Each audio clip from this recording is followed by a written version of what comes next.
Good morning, Chair Whitten and members of the committee. My name is Chuck Forster. I'm the Executive Director of the Lane Workforce Partnership. We are the local workforce investment board in Lane County and Eugene area. The enthusiasm that Agnes and Kim exude, I feel the same, but I don't express it quite that demonstratively. so if you don't see me being quite as effusive, you'll know that I do truly appreciate Skills to Compete and the work that they do. I want to talk a little bit about the middle skill jobs as they apply to our local area, because I think that kind of brings it home, at least it does for me. I'll start with just reading briefly from a recent editorial that I had in the Register Guard back in early February. In it, I emphasized that training is critical to the success of any economic stimulus package. I stated it is imperative that young people are ready to work when they complete their education. It is also essential that adults have access to business-led technical training so they can return to work quickly and at the highest wage possible. The reality is that most good-paying jobs require skills beyond what most students have when they leave high school, but less than a four-year degree.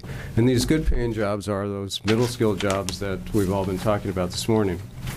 One of the important ways we use middle-skill jobs is that training for middle-skill jobs is a strategy for moving individuals and families out of poverty. And let me give you an example of how that works. Amanda is a single mom. She has an 8-year-old son. She came to the Lane Workforce Partnership back in November of 2005. She was making about $11 an hour as a CNA in Peace Health Hospital. What we did is we worked with Peace Health and ourselves. We married our resources together.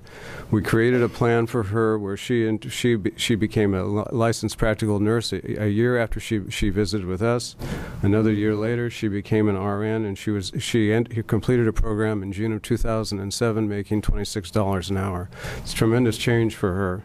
For Amanda, finding assistance with child care allowed her to achieve a $30,000 increase in wages per year, and this truly is a middle success story.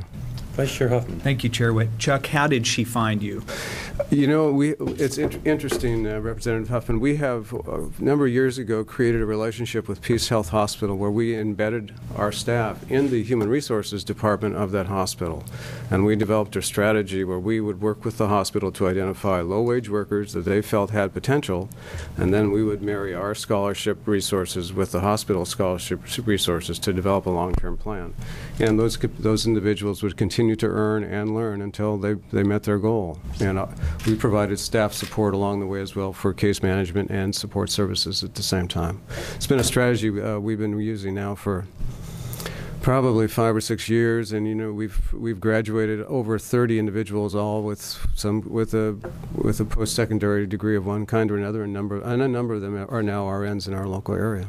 So, great, thank you. So that's how that works. But again, those are middle skill jobs, and Amanda truly is a middle skill success story. I'll give you another example of how middle skills jobs are a way out of poverty. Jordana was a production worker making about $11 an hour.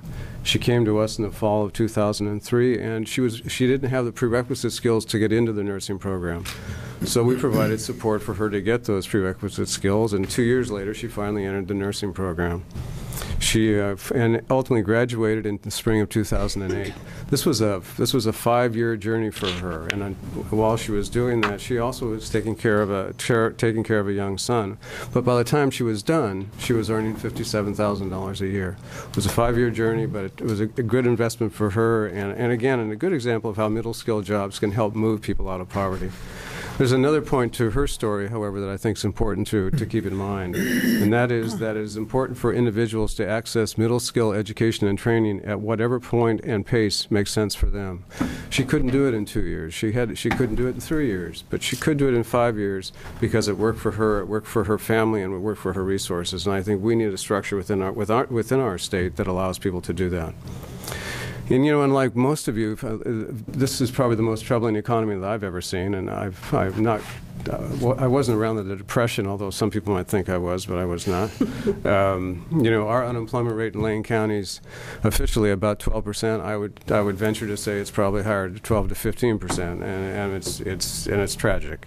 But at the same time, we often get asked, why do we need to invest in training when we've got all these unemployed people? And the answer I think to me is pretty simple, is that we have an essential mismatch between the technical skills of technical skill needs of employers and the skill sets of so many Oregonians. In the Oregon's Forgotten Middle Skills Report, it demonstrates that only 46% of Oregonians are sufficiently trained for the 52% of the middle skill jobs in our economy. And I'd probably argue again that that's probably understated, because we know that people need to begin, even those people with middle skills need to be continually retrained to be effective in the workplace. I'm going to give you one example of that. John was a middle-class employee of Sony, and as most of you know, Sony closed in Lane County in the early part of our decade. And when that happened, he fell apart. We provided funding for training in a new middle skill job. And today he is making almost $21 an hour as a radiology technologist and making a middle-class lifestyle of life. Again, you know, it's training for middle skill jobs is a way out of poverty, but it's also a way to stay in a middle-class lifestyle if that's the kind of lifestyle you choose. I also want to acknowledge that all the examples I've given you are healthcare examples, but we know that there are middle skill jobs across all industries. The factor that links all these is the opportunity to access training beyond high school. And I think, again, the emphasis of Skills to Compete is to ensure, somehow guarantee that every Oregonian has access to post-secondary training. And then I want to leave you just with three thoughts. One, middle skill jobs are essential to moving individuals and families out of poverty. I think I've said that 3 or 4 times, but I think that's really, really critical, important to remember. Two, access to middle skill education and training to be pursued at whatever point and pace makes sense for the individual is key for success for many. We need a flexible education and workforce training system so people can move in and out at their pace.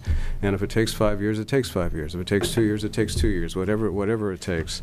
And then three, we think there are a variety of things the Oregon legislature can do now and in the future to ensure that there are more Amandas and more Jordanas and more Johns.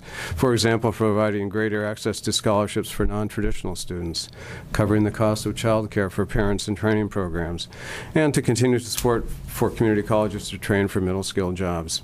And then my only request for you, probably much like Kim and Agnes, is that you consider the information you have here as you deliberate over education and workforce policy and funding over the remaining part of the session. And thank you for the opportunity to speak to you today.